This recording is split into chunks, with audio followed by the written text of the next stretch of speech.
Money and Me on Your Money, only on Money FM 89.3.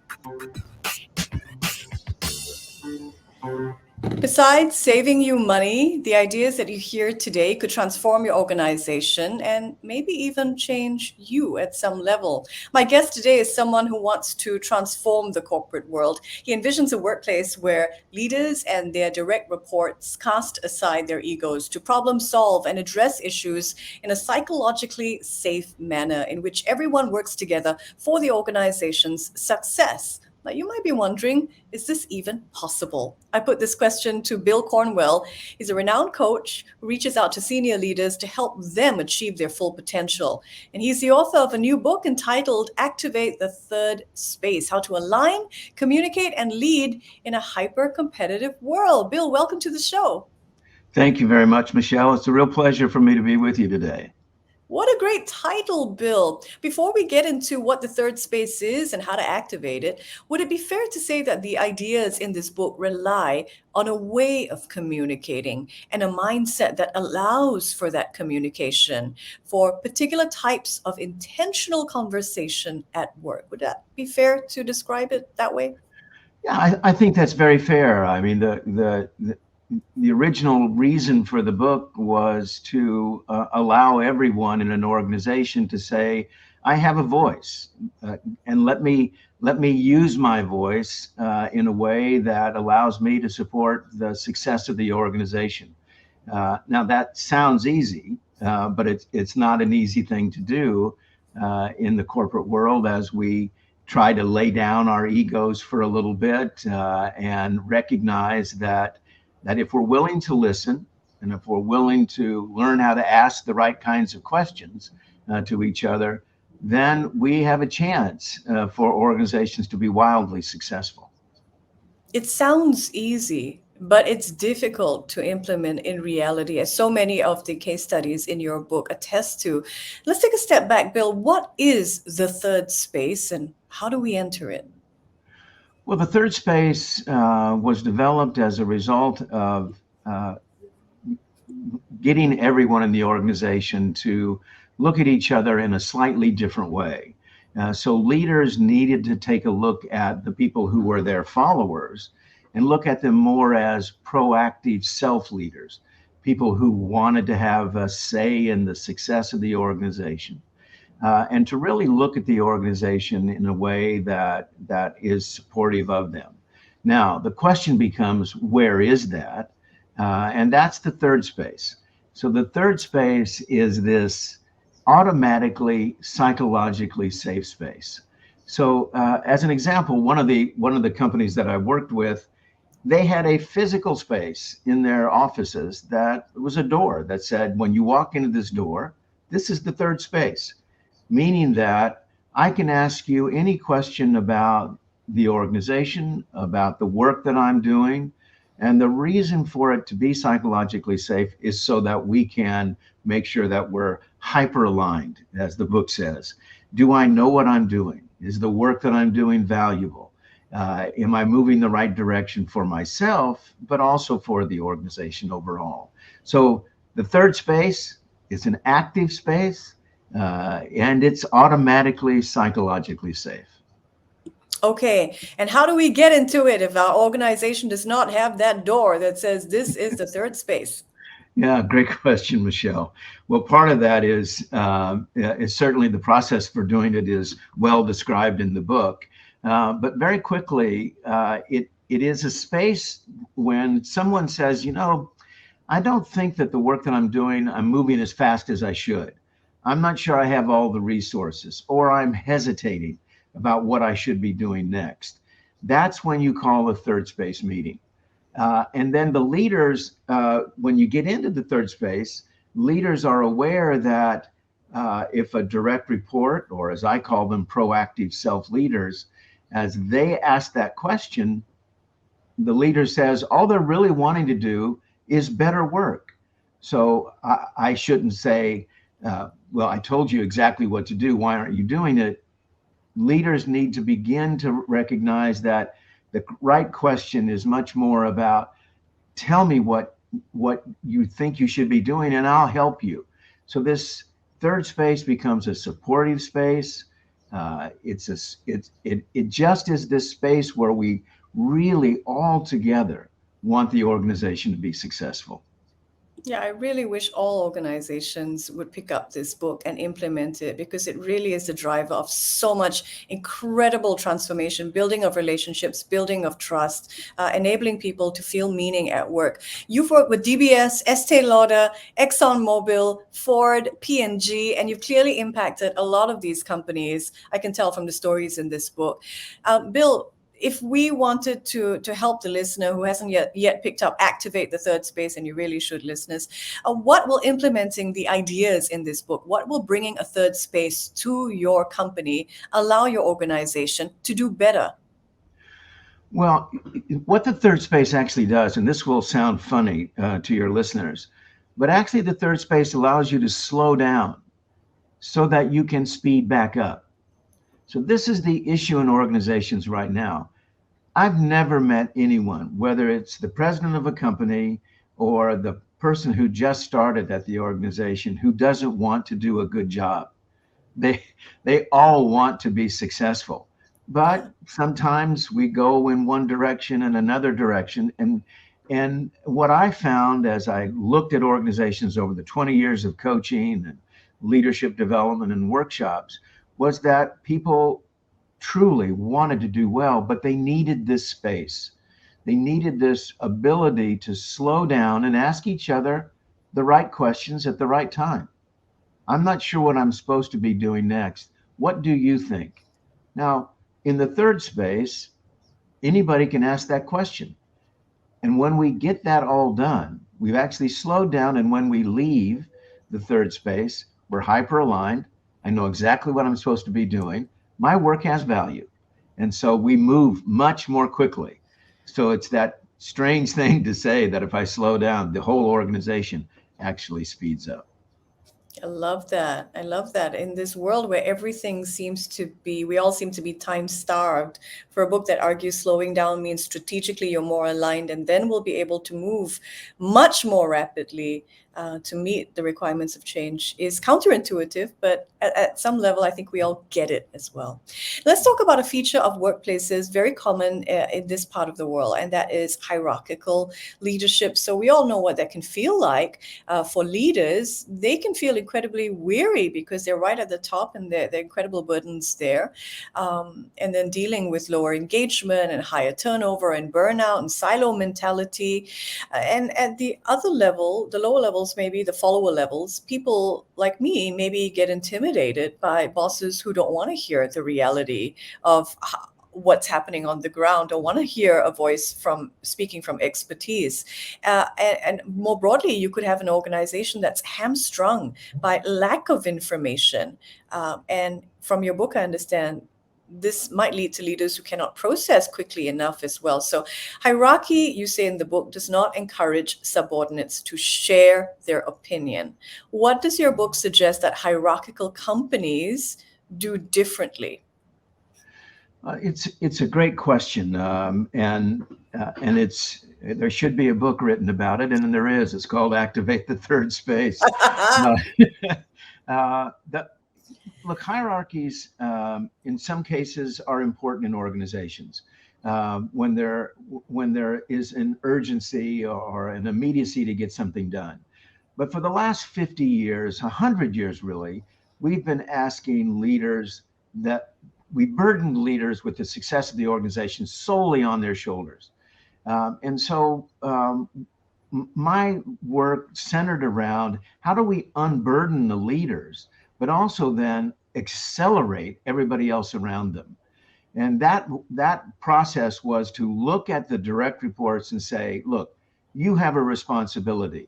Here's the techniques to be able to step up and become a proactive self-leader.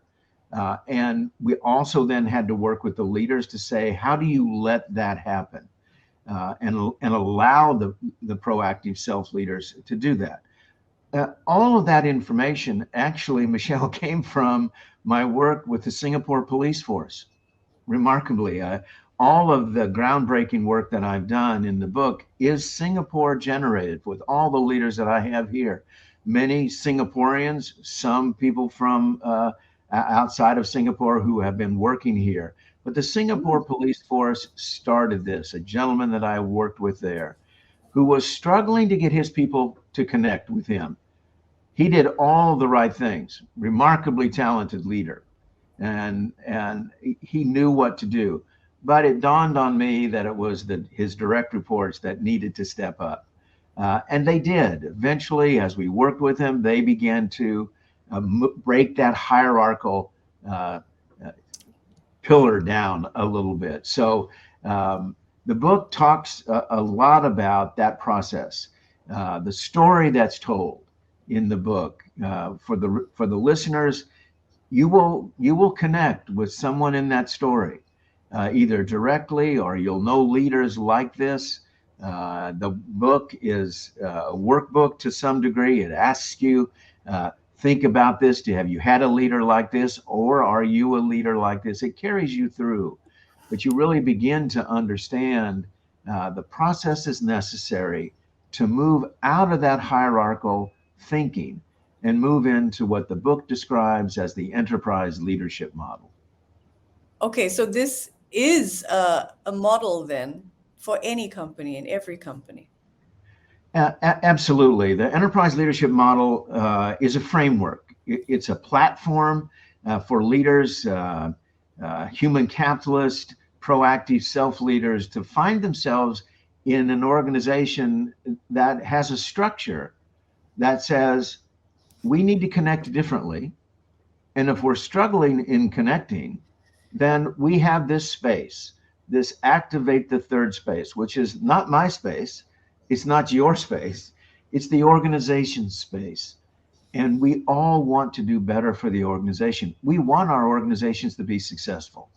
The third space allows you to do that. Like the book says, how do you hyper communicate? How do you hyper align? And how do you hyper lead in an organization that's moving so quickly? And that's the organizations of today.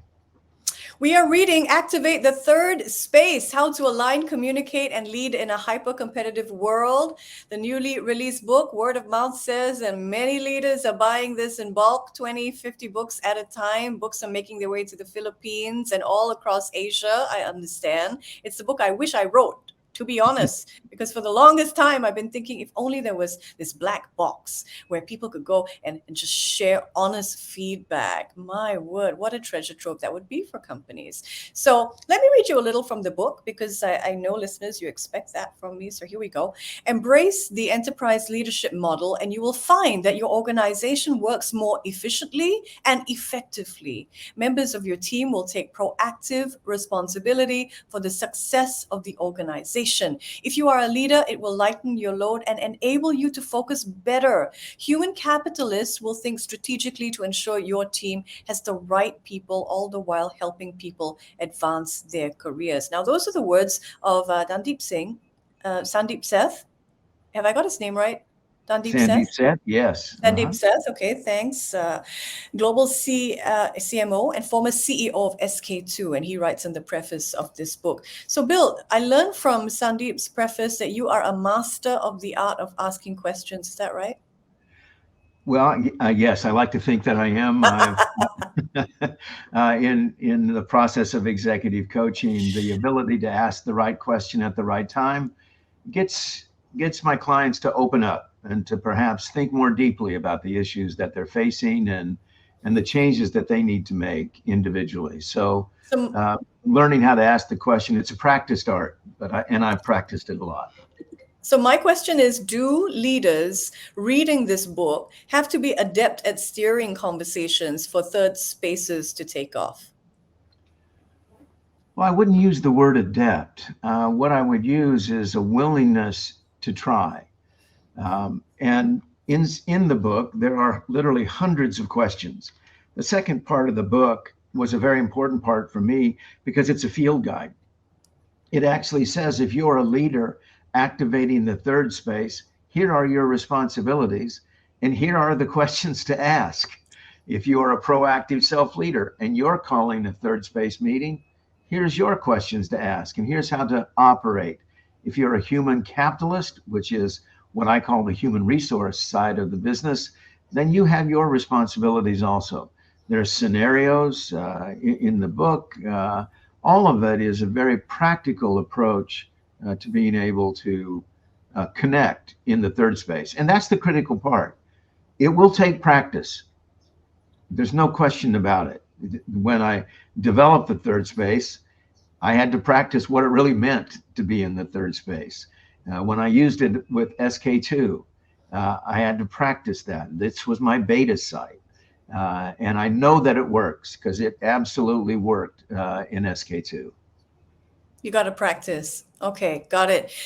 We all have experience of, going to, I don't know, a tea. My chairman at an organization used to organize these little informal teas, and we'd all get together, sit down, and just chat about the organization. But after that, the question was always, okay, so what happens to the information that we've so willingly shared at these sessions? So what happens to information surfaced in the third space? What does the field guide say? Yeah, Michelle, that may be the best question, because sometimes people believe that when you get into the third space, it's just a bunch of questions. But in the process, you will read this in the book. It's called the funnel of understanding. Basically, think of a funnel, and in the beginning stages of the third space, you ask questions to gather data. And the more data you can gather, the more you've uncovered what the issues are, how we could work together.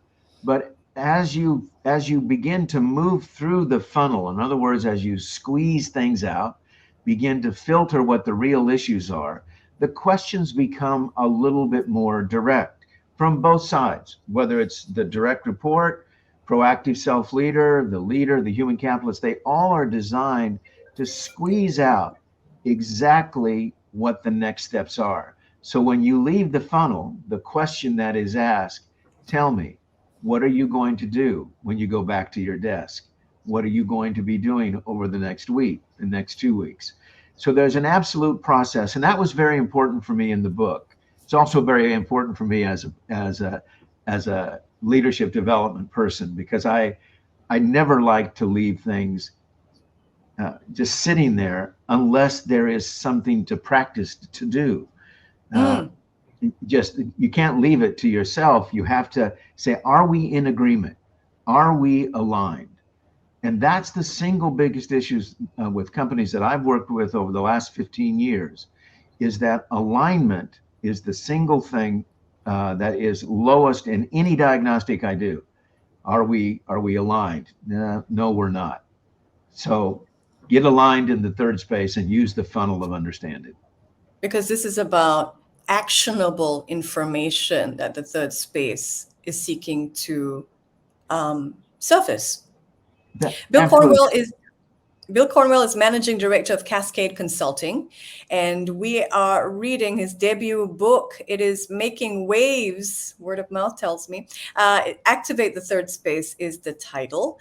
And Bill, I started by talking about how this model could help companies save money, and we'll get to that in a minute. But will your model also help us at an individual level?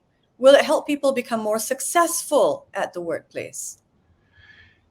Yes, there's no question about it that if you learn the process of getting into a third space and learning how to ask a question that provides you more information, you're simply going to understand issues better, whether that's in organizations or whether that's at home with your family.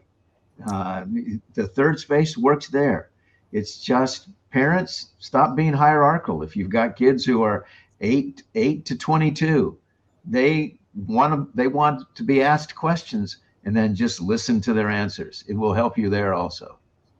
And at the workplace, it will help because it will allow you to develop the people in your team. How does it help an individual at the workplace? Well, because they will see that their work is valuable. And that they will begin to recognize that they have the right and the opportunity and the skill level to be able to ask the effective question of their boss, their effective questions for the organization, so that they feel much more a part of it. And there is no question that learning how to to work in the third space will create higher levels of engagement in the organization. People will want to belong to these organizations that support the enterprise leadership model and have an activate third space process. They will just feel like I can be a part of this organization. So this is for everybody, really. You parents can benefit. You at the workplace, maybe you work as part of a team, and you might be a CMO, a C-suite leader, and this will provide the structure and the field guide for how to create third spaces at your workplace. Well, I hope readers pick up and this book, because the ideas could really transform so much and make change happen in any organization. Bill, people can put their own great questions to you soon. In fact, tomorrow here in Singapore, where they can pick up their book and get it signed. So where can they meet you? They can meet me at the headquarters for Kinakuya, which is in Nian City. It's the main Kinakuya bookstore. We start at 2:00. I'll be there with my co-writer, Michael Swaito, who will be asking some questions, and we will be answering questions from folks there. So looking forward to talking with people about anything that you're concerned about from the book's perspective, but that lasts from 2 to 3 o'clock Saturday, February the 18th. So we'll see you there. Over at Takashimaya, entirely free event. So head on down. I know Money FM listeners always come with great questions. Bill, thank you so much. It's been a pleasure to speak with you and to learn more about your book, Activate the Third Space. Thank you so much for the opportunity. The book, again, is Activate the Third Space. The launch happens tomorrow, 2 p.m. at Takashimaya, the main branch of Kinokuniya. And you can put your questions, get your book signed, meet Bill Cornwell and his co-author, Michael Swaito, as well. This is Money and Me. I'm Michelle Martin. Thank you for your company. Before acting on the information on Money FM, please consider if it's suitable for your own investment objectives, financial situation, and risk tolerance. Money FM 89.3